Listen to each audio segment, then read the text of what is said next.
Hello and welcome to Teekkari Section's Culture Education. Let's start with the agenda. Next up we will have some common knowledge about Teekkari behavior, Teekkari cap, sauna, singing and celebrating.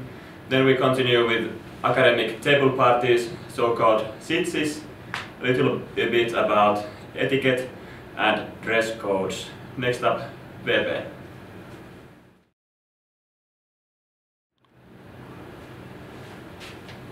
Right, hello, I'm Ville-Pekka.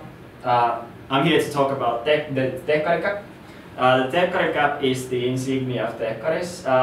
There are slight variations of different Teekkari caps in different parts of Finland.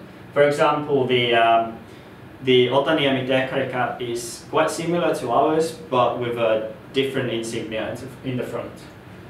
Remember to treat and wear your Teekkari cap with adequate respect. For example, don't use your cap if you're too drunk, and if you see your friend misbehaving, just take their cap off. Also, do not eat with your cap. Take it off while you're eating. It's the only drink that you're supposed to drink from your Teekkari cap is champagne, and you should drink it from the top part, not the inside, just to let you know. Do keep in mind that exchange students can also get the cap. If you're not a fuksi, you can order it through the Minister of Teekkaris. If you're a fuksi, you can order it through Holvi. But the requirement is that you spend a whole academic year in Finland. Next, a bit about the usage of the cap. You may use the cap freely from the 1st of May, which is Vappu, to the 30th of September, which is the Lakin laskiaiset, or the day we put the Teekkari cap to its well-deserved winter rest. Outside of this period of time, you may request permission from the Minister of Teekkaris, which is me this year, through a form on the website of the Teekkari Union of Tampere, tamperenteekkarit.fi.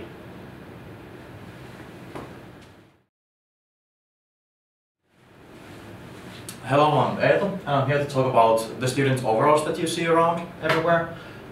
They're used by almost all university students in Finland, and but they're mostly connected or related to Teekkaris in the common public's minds. So when you're wearing your overalls, keep in mind that everything you do is connected. As with the Teekkari cap, all you do is connected to Teekkaris, and especially the guild whose overalls you're wearing. So you want to represent accordingly, so that don't get wasted or don't try to give your best self to others when you're wearing your overalls, because that's how people will think of Teekkaris depending on how you act. And yes, they're communal, since all of the Teekkaris and basically all university students have their overalls, but also you can make them personal by applying overall patches or sewing on some other stuff into your overalls, or adding anything you'd like to cut in them and then sewing in patches from other overalls. You can do whatever, but yeah, they're supposed to be communal, but still unique to your own taste. Another thing about Teekkari kulttuuri, almost as important as overalls, is the sauna, which is you can go to the sauna in a swimsuit or naked. Nobody will blame you either way. We may have sauna turns where women go first or men go first. There's an hour for men, an hour for women, and it's important to respect those in case some people want their own privacy, so they can take their time in the sauna without others interrupting or annoying them there. In sauna, just like in general, you gotta respect other people, so don't stare, don't comment, don't just be annoying. You wouldn't want anyone commenting on how you look in a sauna, so please don't do it to others. And yeah, no glass bottles in the sauna, because if those break, there's shards of glass everywhere, and that's not nice for anyone since you're there barefoot and prepare otherwise as well, so you don't want those shards anywhere. At the Teekkari sauna there's a common space as well, common area, with sofas, tables, chairs and a kitchen. When you go there from the sauna, please at least have a towel around you or something, because we just don't want to see everyone running around naked there. So just respect others and their will to not see everything all the time. Another big part of saunas is singing in the sauna and in the common areas. And next up, Sami will tell you more about singing culture.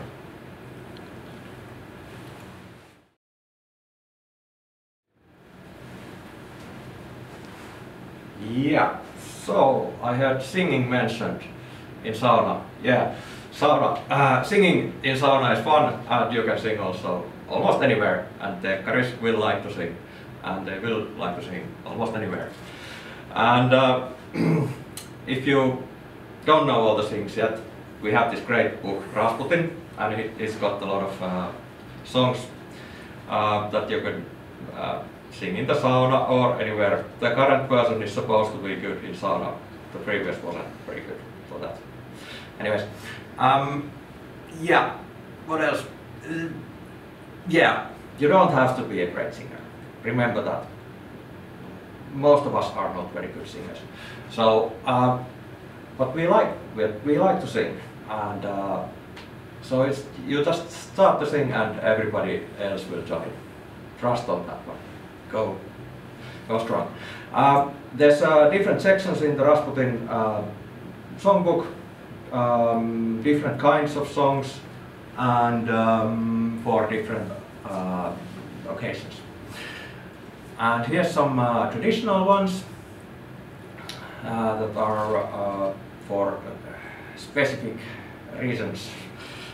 The Teekkari hymn is something that will always be sung at the midnight when the party is still ongoing. Everything else is stopped. Everybody goes quiet. The lights are put down, and then this very nice song is song. Yeah, sung. Yeah, and then there's eternal Teekkari song, and this is something that is from the almost 100 years ago. Yeah, 1920s. And then also we can mention from the beginning of the Rasputin book, there's this collection of songs called Teemu Teekkari. There's I think 13 songs, and these are also from 1930s or something. Very old good stuff. Get to know the book, start singing.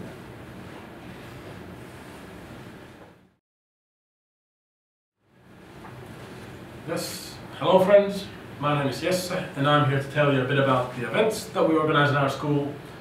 So we do have everything pretty much from sitches to concerts to saunas and everything in between.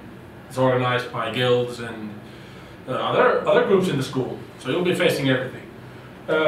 As to everywhere, as Edu said in saunas, this also applies to events, so please act smart there.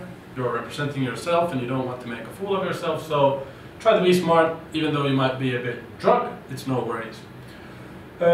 One note is, if you feel a bit lost or don't know what to do in an event, say sits or something else, you can always ask the organizers. They're usually your best friends there and they will know how to help you, or if you have any questions regarding the event, they'll know all the specifics.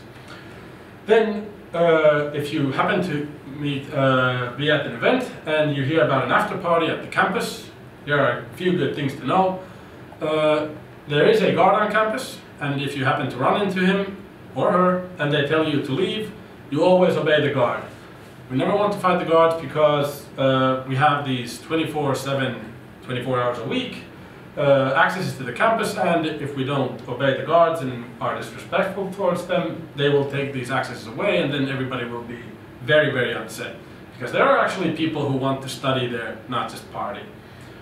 Another key thing, if you're at the after party at school, or pre-party, whatever, you can have a drink, you can have a beverage, but please have it at your guild room or club room or whatever. Do not have open beverages or, if possible, any beverages or alcoholic drinks at all in the school hallways. Then, if you have any friends with you that are not from the school, that are say from another campus or your family friends or anything, it is okay to let them into the campus and give them a little tour, but please don't let them or leave them sort of unguarded. It's because it's not good to have random people just walking around the campus and getting lost and being all panicky and stuff. If you happen to break something on campus, pre-party, after-party, normal school hours, you can inform about these accidents to the info points that are in each building, but if you're at an after party, then you probably don't or can't inform the info person, so just inform the closest club or guild person that might be responsible for the event, so they'll know who to help or who to ask for help. And last thing, if you're at an event and you encounter any misconduct or anything, any harassment or anything that's not very nice, we have the harassment contact persons from the student union. Their contact details are right there, so do contact them if you face anything, because we want our events to be nice to everybody and we don't want to face any harassment or any other misbehavior. Next, Vepe will come back and tell you something about the Fuksis and annual galas.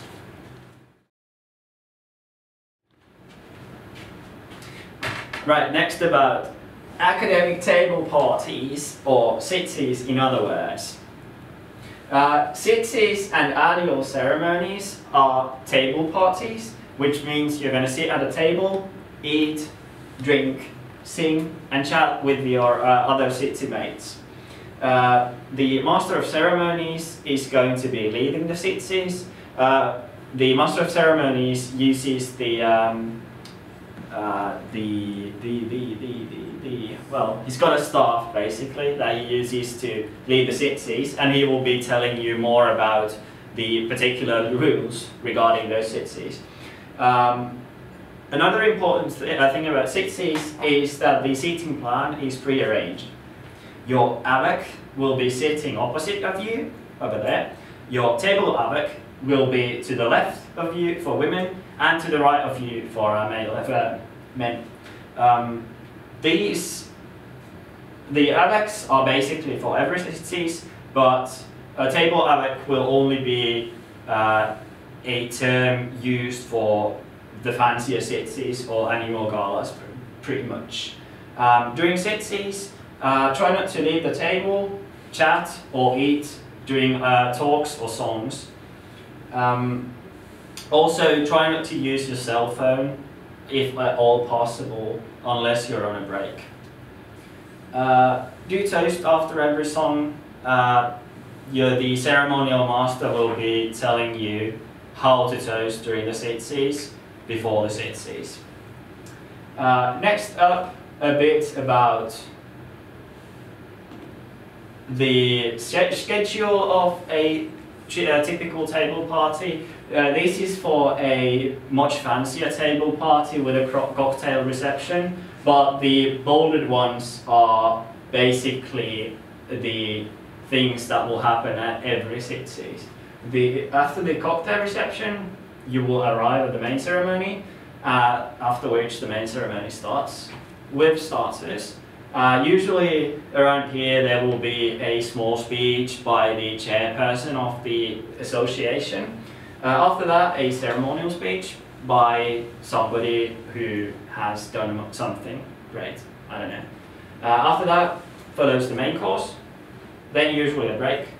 After that there's the dessert, during which coffee, jaloviina and cognac are served. After that, another speech usually.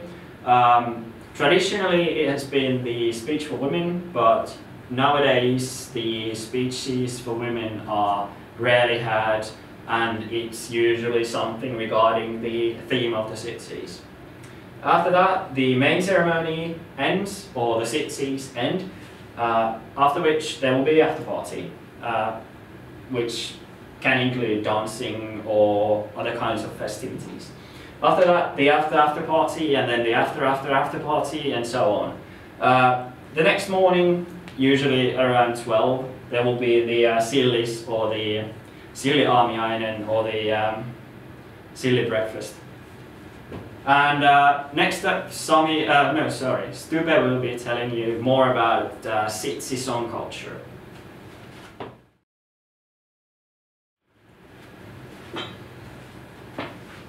Hello. Next I'll be talking to you about singing at the Sitsit. So after every toast or speech, you should propose a song. And all drinks such as beer, cider, wine, water, etc. should be opened with a relevant song. Usually in the songbook you can find a symbol for each type of drink next to the song name. The songmaster, Teekkari in Finnish, conducts the singing at the Sitsit. They know the songs well, so if you have any trouble starting a song, for example, you can ask the Teekkari to help you. Next up, we have some information about the most relevant Sitsit songs. So first of all, we always start our Sitsit with Hyvät ystävät, dear friends. And another relevant song is Jallutähti, in English Jallu's Magic Starlight. This song is sung when you get the dessert schnapps, typically jaloviina, and you would usually hold the jaloviina above your head while you're singing this song. Next up we have Niin minä neitoni sinulle laulan, the song for her ladyship. This song is a bit deprecated since quite often we don't have a speech for women anymore. Last but not least, there's two more. So first of all, ken ompi fuksi, in English, the one who's fuksi. During this song, you will find out when each participant started their studies at the university. And last, we have Ikuisen Teekkarin laulu, the song for eternal Teekkari. We always end the Sitsit with this song, and this song demands the utmost respect. So even if you're intoxicated, you should always try to focus during this song and follow instructions. More instructions about the most relevant songs can be found in the songbook Rasputin. Another point, don't sing crude or gross or in any other way bad taste songs at the start of the Sitsit, or if the Sitsit is fancy. So the beginning of the Sitsit is always more sophisticated, and after dinner some Sitsit will be a bit more relaxed, but you should always follow suit, see how other people handle it. Next up we have VB telling us about dressing for the Sitsit.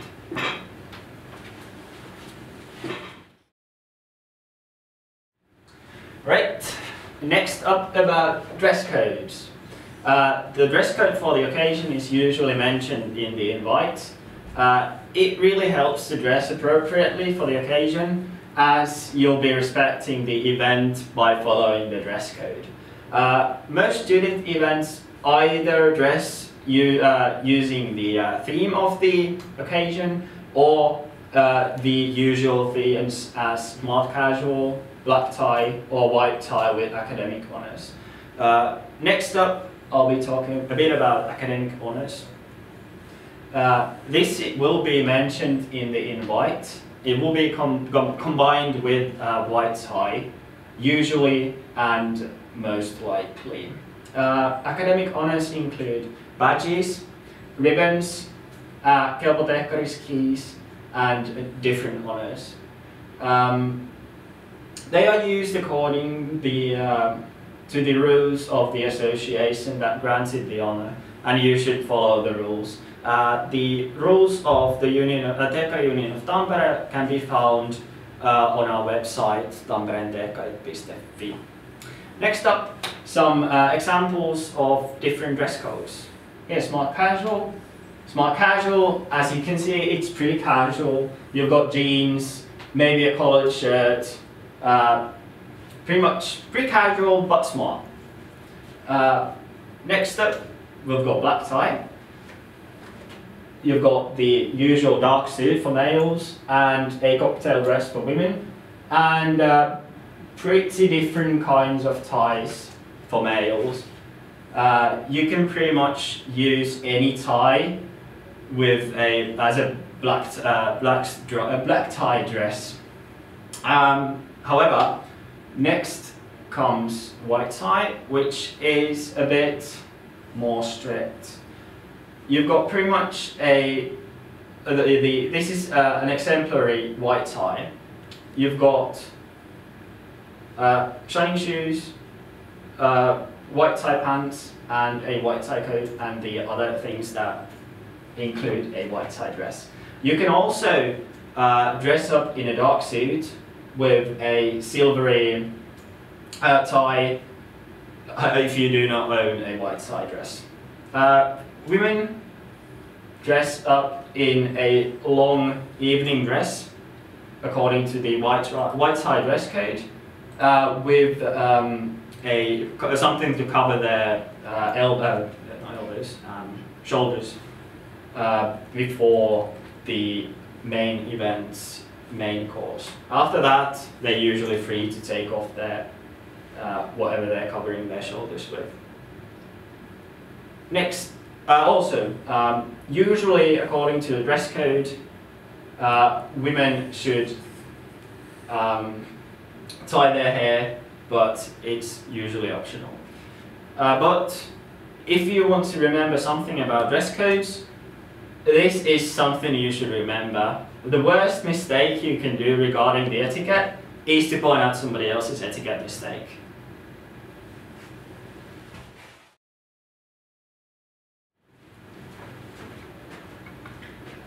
If you have any questions about this video's topics, you can find some answers at tamperenteekkarit.fi or contact any person you saw in this video.